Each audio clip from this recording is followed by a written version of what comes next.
Un marigot, là, littéralement, ça veut dire le prolongement d'une étendue d'eau à l'intérieur des terres. Donc, on peut penser à une petite crique ou une baie. Puis, il y avait une expression en Gaspésie qui était « aller courir les marigots ». Donc ça, c'était des pêcheurs qui, au lieu d'aller pêcher au large avec leurs compatriotes, la morue, ils allaient se cacher, ils allaient courir les marigots. Donc, ils allaient se cacher dans une petite baie à l'abri des regards pour se la couler douce, décrocher de leurs responsabilités, profiter de la vie. Puis c'était un peu ça qu'on voulait avec la distillerie des marigots, c'est créer un environnement où les gens viennent profiter puis pas penser à leurs responsabilités. Ce qui est un peu la Gaspésie, dans le fond, un sens large, là. Le monde vient ici pour triper, puis c'est ça, pour se la couler douce, là. Mon nom est Joseph Saint-Denis Boulanger, distillateur, président fondateur de la distillerie des marigots à Caplan, en Gaspésie, dans la baie des Chaleurs, et on est membre de Distillerie du Québec. On a décidé, en fait, ma conjointe et moi, de déménager en Gaspésie. C'était ça, il y a eu un élément déclencheur là-dedans. On a eu un enfant qui est mort à la naissance. Donc ça a été vraiment un drame qui nous a chavirés, puis qui a complètement changé notre perception sur la vie. Puis une des choses qu'on s'est dit, c'est qu'il est temps de faire ce qu'on aime, puis de ne pas remettre à plus tard ce qu'on veut vraiment pour nos vies. Puis une de ces décisions-là, bien, dans le fond, on s'est fait un voyage de deuil en Gaspésie. On est venu, mon père nous a prêté son Westphalia. On est parti pendant une semaine sur les côtes de la Gaspésie pour guérir nos blessures. Puis c'est devenu clair dans ce voyage-là qu'on voulait habiter en Gaspésie. Moi, je viens de là, ma blonde est de Montréal. Moi, c'était un retour aux sources, à chez nous, finalement. Puis là, à partir du moment qu'on a dit qu'on était en Gaspésie, on a dit qu'est-ce qu'on fait? Moi, qu'est-ce que j'aime? C'est bien boire, c'est bien manger. Donc, il faut que ça tourne autour de ça.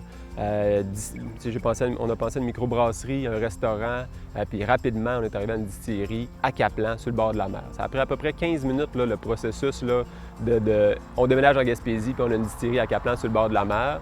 Après ça, ça s'est transformé, ça a été dans différentes... on a regardé différentes options, puis finalement, bien, ça s'est conclu par justement la construction de notre distillerie puis l'établissement de notre distillerie dans mon village natal à Caplan. En ce moment, à la distillerie, bien, on vient de commencer. Là. Ça fait une semaine maintenant qu'on vend notre premier produit, le gin récif. Fait qu'on est vraiment fiers de ça. On a eu beaucoup de retard. On voulait lancer ça en juin. Finalement, là, on est rendu en décembre. On l'a relancé officiellement en novembre, mais bon, on vient tout juste de le faire fin novembre. Fait que ça va être ça, la production, là, c'est de réussir à prendre le rythme là-dedans, là, puis suivre à la demande, parce que les gens sont vraiment... Il y a vraiment un engouement qui est trippant, là. Autant le monde local, puis là, ça commence à voyager, là, le monde amène des caisses de bouteilles à leurs amis en ville, puis le feedback qu'on a, c'est que il est vraiment très apprécié.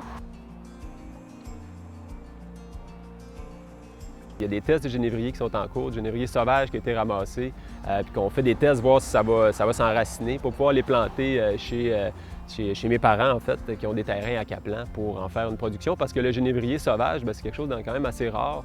Donc là, je veux pouvoir faire un lieu où il y a du génévrier. Après ça, je vais trouver des cueilleurs pour ça, puis pour assurer mon approvisionnement.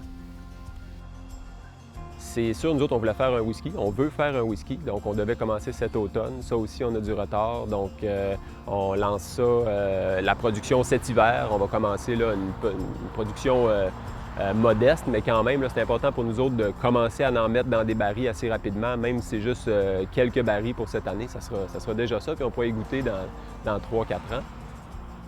Puis on veut aussi faire des petits lots au gré là, des saisons puis de nos inspirations. On a un alambic charentais. Bon, on n'est pas les seuls, mais c'est très rare. Là. Il y en a 3 au Québec, donc on est vraiment chanceux d'avoir ça dans notre local de production. Donc, c'est toutes ces petites choses-là. Puis le bâtiment aussi, l'architecture, il y a des gens qui viennent uniquement pour l'architecture. Fait que toutes ces petites choses-là accumulées ensemble font qu'on a un projet qu'on pense est vraiment unique. Toutes les décisions sont vraiment prises en fonction des arômes, beaucoup moins en termes de rendement. C'est vraiment à ce niveau-là qu'on veut situer. C'est vraiment de maximiser les goûts. Puis cet alambic-là, c'est un extracteur de saveurs incroyable. Juste quand j'ai fait ma première batch de gin dedans, j'ai tout de suite su que c'était autre chose par rapport aux autres tests que j'avais pu faire. Là. Même si c'est les mêmes ingrédients, il y a vraiment, ça fait vraiment des merveilles. Là. C'est impressionnant à voir. Là. On l'a mis vraiment en évidence en plus. Là. Fait que là, quand vous venez, vous ne pouvez pas le manquer. Il est là, il est très visible. Puis, c'est ça, il ressort là, avec, même dans un certain angle, on peut voir la mer un peu derrière, là, donc ça fait vraiment un beau portrait. La population est vraiment derrière nous. On est 2 actionnaires, mais dans le fond, toute la population au complet, c'est des collaborateurs. Les voisins sont super. Les touristes qui viennent sont super. Il y a une ambiance là, ici qui est vraiment chaleureuse puis festive. Donc, ça vaut vraiment la peine. On est loin des grands centres, là, mais il y a quelque chose de spécial qui se passe ici. Puis tout le monde, il faut venir voir ça.